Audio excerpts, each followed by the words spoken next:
Nação flamenguista, a mídia de todo o Brasil já enaltecendo, né, o trabalho de José Boto à frente do Flamengo, né? Com isso, o Flamengo ganha visibilidade mais ainda no cenário internacional. A gente sabe que José Boto chegou com uns planos aí ambiciosos, né? Já dizia BAP, né? A partir de agora, o Flamengo vai ser um clube profissional. E é isso que está acontecendo, né? A gente vê muitas negociações aí sendo, como é que a gente pode dizer, ser geridas, né? Sendo geridas de formas corretas, como um cara europeu, um cara que entenda de negociação. Então, eu acho que com isso, só quem ganhou foi o Flamengo e eu vou mais além, né? Quem ganhou foi o futebol brasileiro, né? Ganhou um profissional aí de alta categoria, um profissional que entende de futebol, um profissional que é da área, é um profissional que é na dele, não gosta de aparecer, diferentemente de outros dirigentes do futebol brasileiro, né? Que vinha aqui só para tumultuar, só para jogar lenha na fogueira. José Boto é um cara totalmente diferente, né? O que será que ele pensa do Flamengo, estrutura, o que é que ele acha do Flamengo, né? Acho que não pensa diferente, né? Melhor estrutura do Brasil, quer dizer, uma das melhores do mundo. E o que José Boto vai falar aí, pessoal, vocês vão se surpreender. Porque o cara tem um conhecimento já de clubes europeus, né? O que é que ele acha aí do Flamengo? O que será que ele tá achando desses primeiros meses do Flamengo, né? Vamos acompanhar o vídeo, vamos reagir aí. Créditos do vídeo, né? ESPN Brasil, link na descrição. Vamos acompanhar o vídeo aí. No final, pessoal, no final, fique aí que eu vou trazer mais informação e deixar minha opinião. Vamos lá. Gente conversar, Pedro, Boto, sejam muito bem-vindos. Um prazer recebê-los aqui no nosso Sport Center. Um beijo aos dois, boa tarde. Boa tarde, prazer é meu. Tudo bem, Glaucia? Muito boa tarde para você, um beijo, um abraço para o Calçade, um beijo para a Mari também, muito obrigado também ao José Boto, diretor do Flamengo, por aceitar o nosso convite aqui para participar desse bate-papo. Vamos ter aqui sobre esse início ainda de trabalho no Flamengo. Boto, muito obrigado. Eu que agradeço. Muito obrigado aqui por receber a gente no Ninho do Urubu. Estamos aqui, Campo 1 aqui atrás, e queria começar perguntando, estamos dois sofrendo com calor aqui no Rio de Janeiro, hein, Glaucia? Só para dizer, tá bem difícil mesmo, tá bravo. Mas queria falar um pouquinho com você, como é que tem sido esse início de trabalho, conhecimento do futebol brasileiro, enfim, o trabalho no Flamengo, esse período ainda é de adaptação, dá para dizer assim? Obrigado mais uma vez. Num clube como o Flamengo é difícil nós falarmos de adaptação. Nós temos que chegar prontos, não é? É óbvio que há muita coisa, principalmente a dimensão do clube, a relação da imprensa e da torcida com o clube, que é algo que eu não estou habituado. E tem sido as coisas mais difíceis de lidar, têm sido essas, principalmente a forma como vocês, jornalistas, interagem com o clube, é algo que não é normal na Europa. De resto, o trabalho tem sido perfeito e dentro daquilo que nós previamente já tínhamos planeado. Agora, você fala desse convívio mais intenso entre a imprensa e o diretor de futebol do Flamengo, que é bem comum para a gente aqui no futebol brasileiro, para a gente não tem como ser muito diferente. E aí fala-se muito de contratações, tiveram as chegadas, e aí, enfim, possíveis renovações. Publicamente tivemos aí até posicionamento do pai do Gerson, enfim, falando de questões de renovação, valorização salarial. Como é que está essa situação do Gerson especificamente, se você pudesse falar com a gente? Já houve algum tipo de encontro? Porque é algo que preocupa muito a torcida rubro-negra, porque se trata do capitão, um jogador muito identificado com o Flamengo. Lá está, esse é um tipo de pergunta que na Europa não se faz, mas tentando adaptar-me a esta nova realidade e desde que nunca prejudique aquilo que são os interesses do clube. É verdade que chegaram propostas pelo Gerson, que nós recusámos porque achamos que não é o momento de vender. Dizer que tive uma reunião realmente com o pai dele e que aquilo que é importante é que neste momento estamos no mesmo caminho, focados naquilo que interessa para o Flamengo e para o Gerson. Então, Glaucial, agora eu passo o Boto aí para o estúdio, ele está na escuta de vocês, pode responder mais um pouquinho aí, vai ficar mais um tempinho com a gente, então fiquem à vontade. Boa, Pedro. Obrigada, Boto. Mais uma vez um prazer recebê-lo. Obrigada também por nos atender. Você chega aqui ao Brasil, já que você está falando dessa relação até com a imprensa, né? Pelo menos na imprensa, conhecido como alguém que tinha já um trabalho muito amplo com o futebol brasileiro, e eu digo aí de conhecer jogadores brasileiros pelo mundo. E por que o convite, talvez, para não trabalhar no futebol brasileiro não tenha chegado antes? Ou se você já em algum momento da sua carreira pensou em trabalhar por aqui? Os últimos anos, as últimas temporadas, a gente tem bastante estrangeiro trabalhando aqui, os portugueses como treinadores, enfim. Gostaria que você falasse um pouquinho como é que foi, inclusive, esse convite dessa atual diretoria do Flamengo e se antes já havia até essa sua vontade ou até um outro convite para trabalhar por aqui.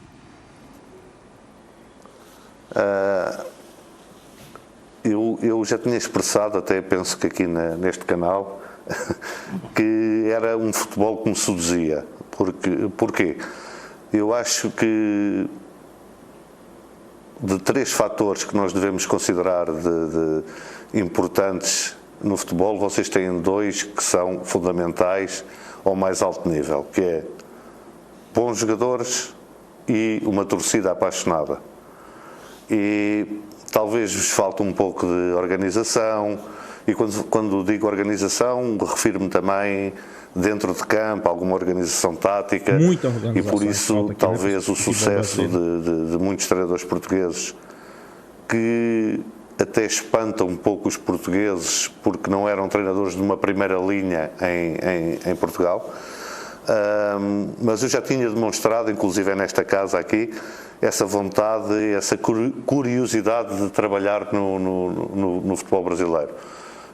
Houve algumas sondagens, nada de concreto. A primeira concreta, e felizmente, foi o Flamengo, um clube desta dimensão. Olá, Boto, boa tarde. Paulo Calçade, nós fizemos um programa juntos durante a pandemia, né? Aqui a gente ouviu o Boto no Bola da Vez, foi muito bacana, para trazer a sua experiência e seu olhar para o futebol brasileiro, que na época do Shakhtar era intimamente ligado, né? E o Shakhtar era uma equipe que sempre recebeu jogadores brasileiros, então, assim, acho que poucos conheciam o futebol brasileiro como o Boto, porque aqui os jogadores brasileiros participavam muito, né, da campanha do Shakhtar. O que eu queria saber do Zé Boto é o seguinte: como que é a estrutura agora com uma nova diretoria? Então tem um novo presidente, o Boto foi contratado para ser o diretor de futebol do Flamengo. Como é essa estrutura, Boto, é? Porque eu vejo 2 pilares muito importantes no vestiário: o treinador e a sua presença também. O problema no Brasil, isso acontece muito em outras situações, às vezes o treinador fica isolado. Você fala, onde é que está o diretor nessa hora?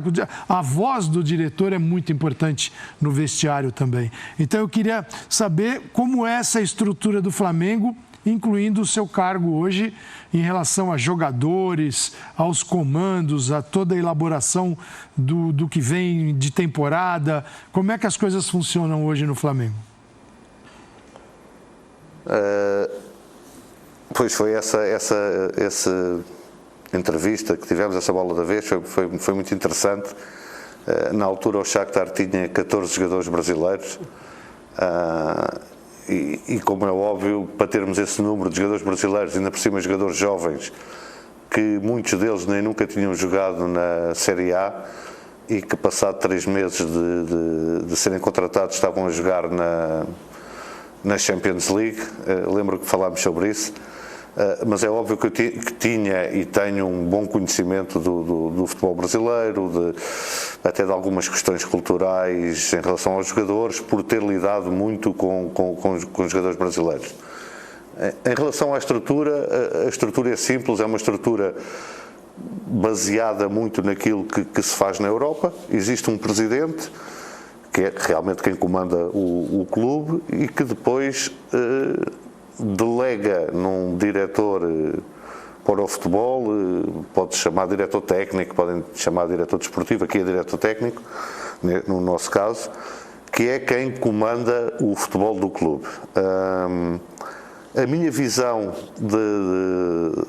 dessa função é uma visão abrangente que vai muito além da pessoa que contrata e vende jogadores. Muito além disso, é alguém que tenta definir um modelo de jogo para o clube, alguém que interage diariamente com o treinador e com os jogadores, servindo muitas vezes também como conselheiro e também de proteger aquilo que são os interesses do clube, que muitas vezes não são os interesses dos treinadores, mas de uma forma em que o treinador me ouça por conhecimento, por reconhecer em mim conhecimento sobre o futebol, sobre a parte tática, porque eu também tenho um passado como treinador, e não por uma imposição de cargo, ou seja, está aqui o diretor e agora tu tens que responder ao diretor. Não é esse o modelo que nós perfilhamos, é um modelo de competências e depois de discussão de tudo o que é o dia-a-dia do futebol e da outra parte, que é a parte estratégica, que vai muito além do dia-a-dia e da época. É assim que nós estamos a funcionar neste momento. Tudo bem, Boto? Boa tarde. Mariana Pereira aqui falando. Quero fugir um pouquinho do futebol masculino do Flamengo, mas eu sei, né, que você na sua apresentação falou que o futebol feminino não é totalmente do seu conhecimento, mas a gente está prestes a receber uma Copa do Mundo feminina aqui no Brasil, né? Em 2027 o Brasil vai ser sede e no fim da temporada passada a gente teve o ex-presidente do Flamengo se colocando contra essa realização do Mundial aqui no Brasil, em que a FIFA queria, na voz, né, do próprio ex-presidente, queria empurrar esse assunto para o Brasil, porque a preocupação dele era com os gramados. O gramado do Maracanã para receber um jogo de menor expressão, segundo ele, da Copa do Mundo feminina da FIFA. Eu queria saber de você se esse entendimento do Flamengo, ou você, enfim, se já teve essa oportunidade de conversar com o próprio BAP sobre esse núcleo dentro do Flamengo do futebol feminino. Vocês pretendem, a longo prazo, se inteirar um pouco mais sobre o assunto e não deixar tanto ele, né, terceirizado ali dentro do clube? O Flamengo não conquista título de expressão no futebol feminino há muito tempo e aqui dentro do Brasil a gente tem um exemplo de case de sucesso que é o próprio Corinthians. Queria saber de você o seu pensamento, na verdade, sobre o desenvolvimento do futebol feminino. Responder-lhe da seguinte forma: da mesma forma que eu penso que para tocar o futebol profissional de um clube tem que ser alguém profissional, identificado com o fenómeno, o futebol feminino, para o desenvolvimento do futebol feminino, tem que ser exatamente a mesma coisa. Eu não me sinto capacitado para o fazer, porque não tenho conhecimento sobre quem é que são os melhores técnicos, quem é que são os melhores jogadores, que tipo de modelo de jogo se adapta mais aos jogadores que temos. Não tenho esse conhecimento. Né, pessoal? Por isso é uma área em que eu não interfiro nada. Primeiro ponto. Segundo ponto, o futebol feminino está a ganhar uma expressão mundial muito grande, inclusive na Europa a UEFA obriga todos os times que participam na Champions League a ter futebol feminino ao mais alto nível. Há um desenvolvimento, desde que eu me lembro de existir o futebol feminino, até na qualidade do jogo e na importância, que é óbvio, quanto mais importância se dá, mais ele se vai desenvolver. Para um maior desenvolvimento tem que haver pessoas especializadas nisso, naquilo que é a realidade do futebol feminino. E eu não sou essa pessoa neste momento. Pedro, antes de devolver aí para você também, para seguir esse nosso papo, eu vou passar uns números que a gente tem aqui no estúdio. Já logo de início falamos com o Boto a questão dos técnicos portugueses no Brasil.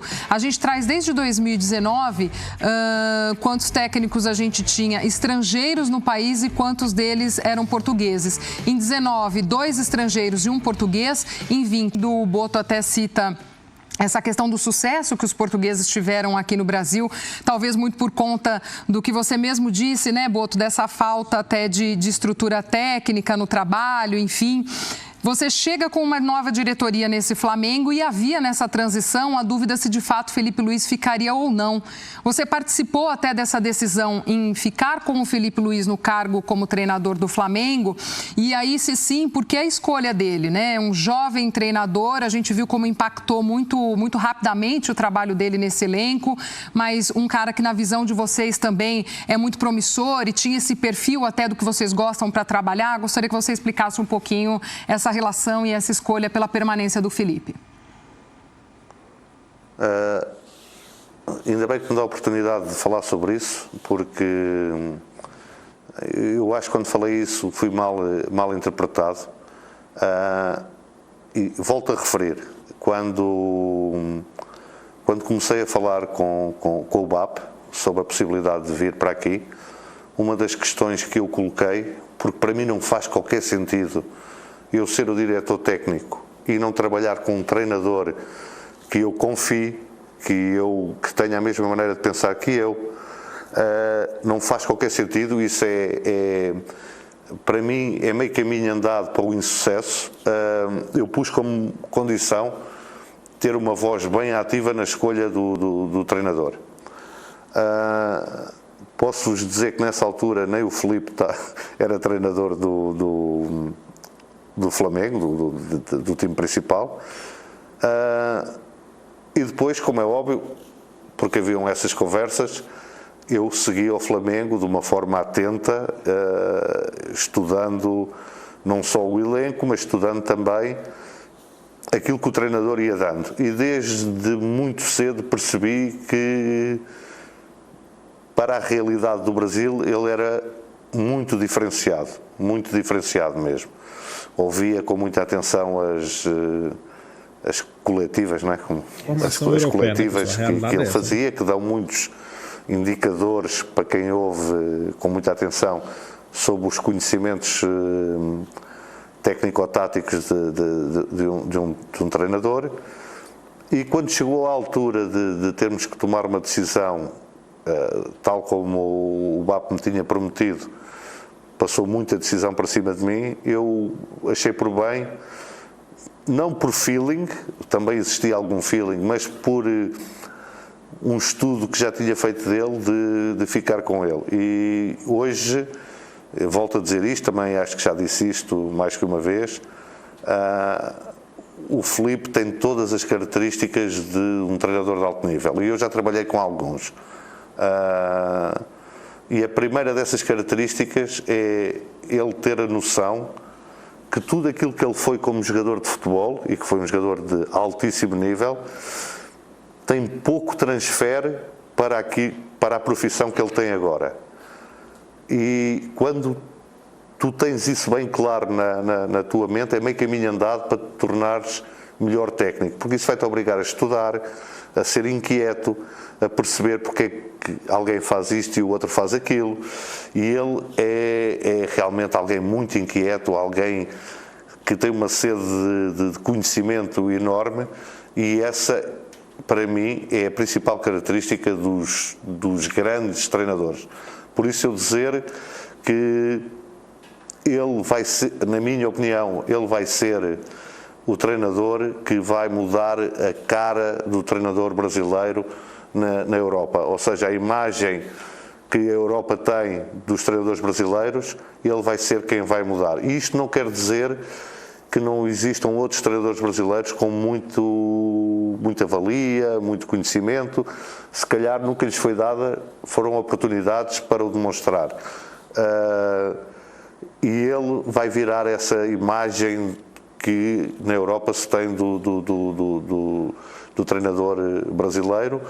E eu já disse isto um pouco como brincadeira, mas é algo que eu acredito mesmo.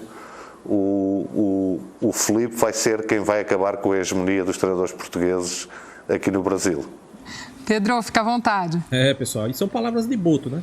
Que às vezes tu Obrigado, Glaucio. mas... Não botou até. Europeu. Queria que você entrar nesse papo sobre Felipe Luiz também, que você destrinchasse mais o trabalho com ele no dia a dia, porque me chama muita atenção que o Felipe sempre o cita quase rotineiramente nas coletivas, assim, não, porque o Boto.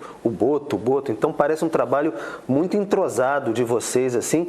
E aqui no Brasil nós temos questões de diretores, mas nem sempre os diretores têm um conhecimento assim para trocar sobre a parte tática, técnica. Como é que há essa discussão no dia a dia? Como é que se dá essa troca com o Filipe Luís? A primeira vez que falei com o Filipe ao telefone, eu disse, olha, eu tenho uma forma que é, eu gosto de opinar, há treinadores que não levam a bem, e a resposta dele foi, não, mas eu quero, não quero que me digam sim a tudo. E então o que nós temos é uma discussão saudável sobre várias coisas, desde o elenco às questões táticas, ao próprio jogo, em que discutimos, e acho que isso faz-nos crescer aos dois. E essa foi sempre a relação que eu tive, principalmente no Shakhtar, porque no Shakhtar, no Benfica, eu não tinha responsabilidade sobre a escolha do treinador, mas no Shakhtar tinha, e trabalhei com o Paulo Fonseca, com o Luís Castro e com o Roberto De Zerbi, que é hoje um treinador que serve de modelo e de inspiração a muitos treinadores, e o Filipe não é diferente. E com todos eles eu tive essa abertura de opinar, de dar a minha opinião, de chamar a atenção para isto ou para aquilo, ouvir a explicação, porque você, quando tem que dar uma explicação sobre o que faz, é também um exercício de crescimento. Sim. E o Filipe tem isso muito bem presente nele. E, para dizer, temos uma relação excelente a nível profissional. Aí, para chegar um pouco mais nessa questão do Filipe Luís, você elogiou bastante, falando que ele pode, ser a nova cara do treinador brasileiro, especialmente em nível europeu. E aí o torcedor do Flamengo sempre brinca bastante. Mas isso me preocupa, porque daqui a pouco pode vir alguém da Europa e querer pescar o Filipe Luís.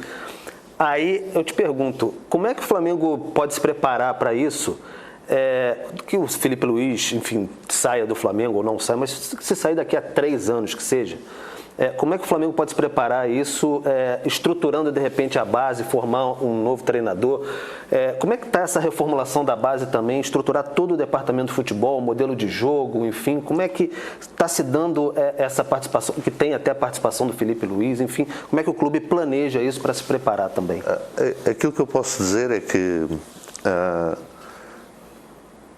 o Flamengo tem um ADN, um DNA, não é? DNA. que deve ter, não é? Que basta olhar quem é que foram os jogadores, os ídolos do Flamengo, como é que o Flamengo passou a ser conhecido na Europa, pela sua forma de jogar, um jogo ofensivo, um jogo dominante, uma equipa que propõe, que nunca especula, não é? Agarrar nisso, colocar as coisas modernas do futebol, porque não há volta a dar, que tem que se colocar algumas questões táticas que são se calhar mais chatas para quem vê o espetáculo, mas que não há volta a dar, que tem que se colocar. E criar a partir disso um perfil e um modelo Flamengo, que encarna muito naquilo que o Filipe quer para a sua equipa. Tendo isto bem definido, depois a mudança de treinador, os elencos, é tudo mais fácil. E eu tive essa grata experiência no Shakhtar de nós mudávamos de treinador, mas não mudávamos o modelo, nem o estilo, nem o perfil do jogador. Isto tem muitas vantagens. Tem as vantagens da equipa seguir sempre jogando da mesma forma. Tem as vantagens de não chegar um treinador e dizer eu não gosto de 20 jogadores destes e quero mais 20. Depois traz um estilo totalmente com todos os custos que isso tem. Porque existe uma maneira de jogar e os treinadores são escolhidos para essa maneira de jogar. Eu no Shakhtar trabalhei com o Paulo Fonseca, Luís Castro e De Zerbi. Se vocês analisarem, não sendo exatamente iguais, são treinadores que têm um estilo de jogar semelhante. Claro que quando eles chegavam, não pediam jogadores para o elenco. aquele elenco servia-lhes também. Depois há coisas pontuais que se mudam e que se ajustam a algumas coisas que o treinador quer. Dar-vos um exemplo, eu acho que nós devemos de falar de futebol na televisão, porque isso ajuda. Dar-vos um exemplo. O Luís Castro, que era um treinador em Portugal e depois no Shakhtar, que gostava de ter a bola, que propunha o jogo, que tínhamos muita posse de bola, muita paciência. Ele gostava de fazer isso no meio-campo adversário. O De Zerbi, exatamente a mesma coisa, mas no seu meio-campo. Para quê? Para atrair a pressão e depois ter espaço para atacar. O que é que isso mudava? Mudava, por exemplo, o perfil dos pontas. Com o Luís Castro eram pontas mais que conseguiam, como nós dizemos em Portugal, não sei se vocês usam essa terminologia, desembrulhar em espaços muito reduzidos. Com o De Zerbi eram mais verticais, mais rápidos, mais velozes. Porquê? Porque ele queria criar esse espaço e aproveitá-lo com eles. O modelo de jogo era exatamente o mesmo. O que é que mudou? Tivemos que fazer alguns ajustes nos pontas.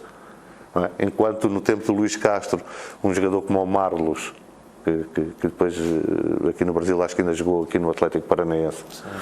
Um jogador como o Marlos, que é um jogador com uma técnica incrível, capaz de, em espaços muito reduzidos, descobrir os espaços, com o De Zerbi já não tinha tanta preponderância.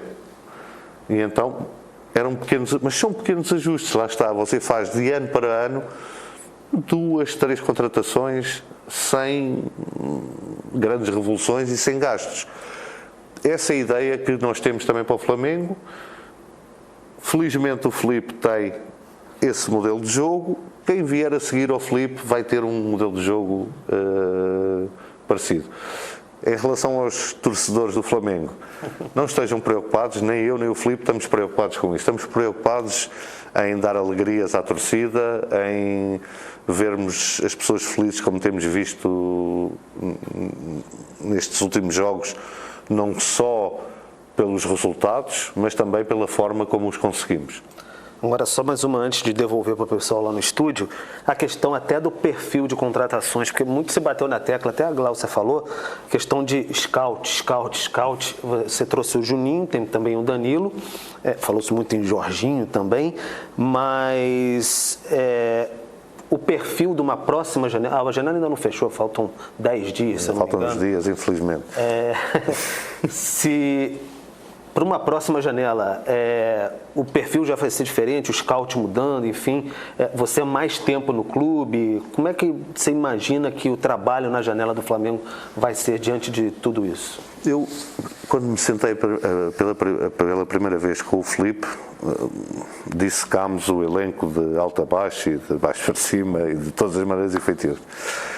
E achámos que este elenco ainda tem muito para dar. Colocado numa outra maneira de jogar, acho que vai ter margem para evoluir, embora sejam jogadores que já ganharam tudo, que têm uma carreira mais que feita, mas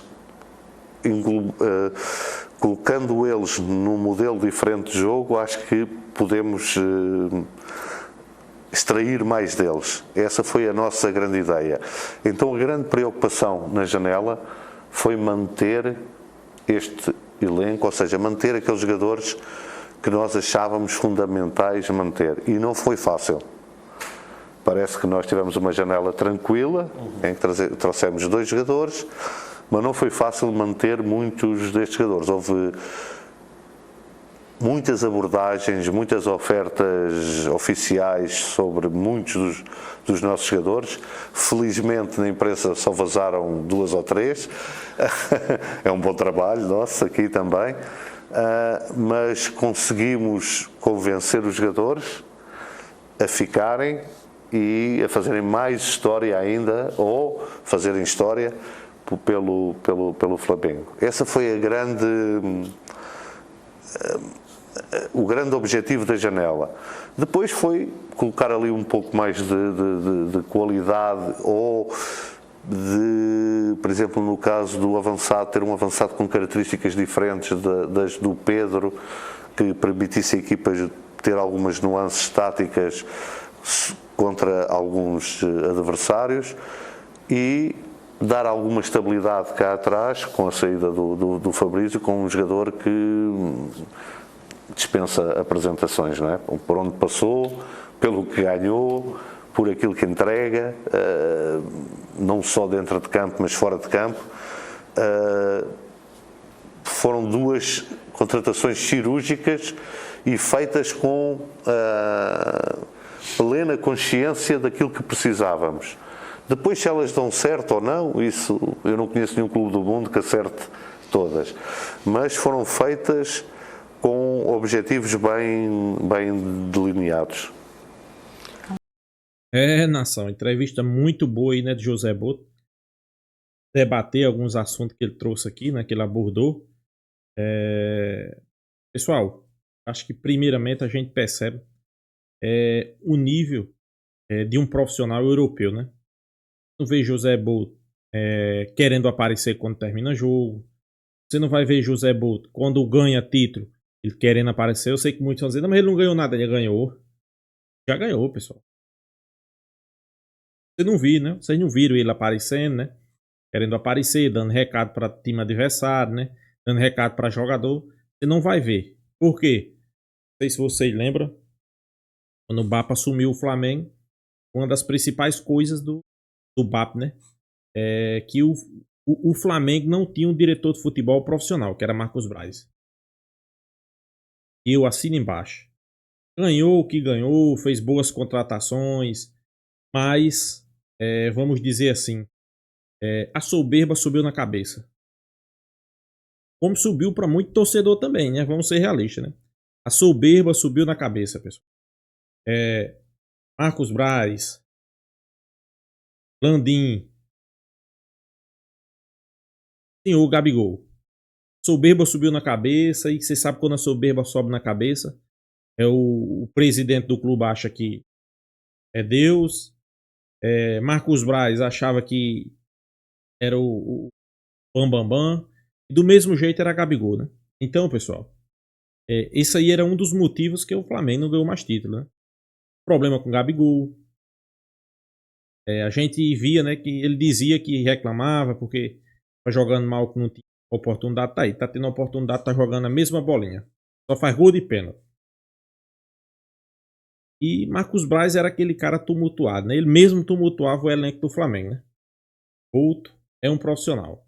Parabéns a BAP, que trouxe um cara que entende de futebol, um cara que entende do cenário brasileiro, entende do cenário europeu.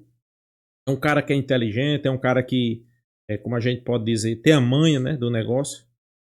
Dificilmente você vai ver ele tumultuando o elenco, mandando recado para a torcida, dando recado para os adversários. Você não vai ver isso, né? E algumas coisas que ele enfatizou aí que a gente pode analisar, né? Felipe Luiz, ele deixa bem claro, né? Antes mesmo, ele já tinha recebido o convite, não tinha aceitado, ficou analisando, mas ele disse que ficou acompanhando os jogos do Flamengo, né? Em seu elenco, em seu treinador, e depois de tudo que ele viu, ele não tinha nenhuma sombra de dúvida que Felipe Luiz era o treinador, primeiro, que tem a filosofia que ele queria, né? Segundo, que tinha a filosofia do clube. Que filosofia é essa que tanto fala? Futebol ofensivo, para frente, não deixando o time adversário respirar. Fez um gol, quer fazer outro, quer fazer outro, quer fazer outro. Ele disse que a primeira coisa, o presidente chega para um diretor de futebol e senta para conversar sobre um treinador, tem que ver qual é a filosofia do clube. O presidente não pode ir no mercado e trazer qualquer treinador. Primeiro tem que se estudar a filosofia do clube, né? Esse clube, ele é acostumado a ganhar como? Vencendo, convencendo, jogando bonito. É assim? É. Então, ok, trouxe Jorge Jesus, né? Estou dando um exemplo aqui. Trouxe Jorge Jesus. Depois tentou outros treinadores que não deu certo. Mas depois trouxe Tite. Tite é esse treinador que joga ofensivo, Não. É o inverso. É o inverso. É a mesma coisa de eu dizer a você que Abel Ferreira não dá certo no Flamengo. Né? Como eu digo que Abel Ferreira também não dá certo na seleção brasileira. É um treinador que é um treinador que é a mesma coisa de Tite. Muda pouca coisa. Então, é isso que a gente discute. Né? É isso que a gente discute. Tem que ver a filosofia, né? Treinador. Um dia você quer um treinador ofensivo, no outro dia você quer um treinador que se defenda. Aí você não sabe. Sequer você sabe qual é a filosofia do seu clube. É isso aí que aconteceu com o Landim. Ele não sabia nem qual era a filosofia que ele queria. Não sabia qual era a filosofia do clube. Um dia ele queria um treinador ofensivo, no outro queria um que atacava muito. Então assim fica difícil. Ele foi bem claro aí. Felipe Luiz vai ser o treinador que vai desmascarar, vai tirar essa máscara, né, que tem aí, segue por muitos e muitos anos, né, os nomes dos treinadores brasileiros não bem vistos na Europa, né, e ele disse que Felipe Luiz vai conseguir tirar isso. E muito se fala, Felipe Luiz ser o futuro treinador da seleção. Para mim, vai ser o treinador da Copa do Mundo, né. Mas vamos aguardar, vamos esperar, né, calma, né, vamos deixar ele ganhar Brasileirão, Libertadores, Copa do Brasil pelo Flamengo. Depois a gente pensa nisso, né, pessoal? Que não adianta querer dar a passada maior do que a perna, né? Vamos deixar a soberba tomar de conta como tomou na época aí de Marcos Braz, de Rodolfo Landim. Então é isso, pessoal. O que é que você acha aí da entrevista de Zé Boto? Deixa aqui a sua opinião nos comentários. Se inscreva no canal FlaTube e até a próxima, pessoal.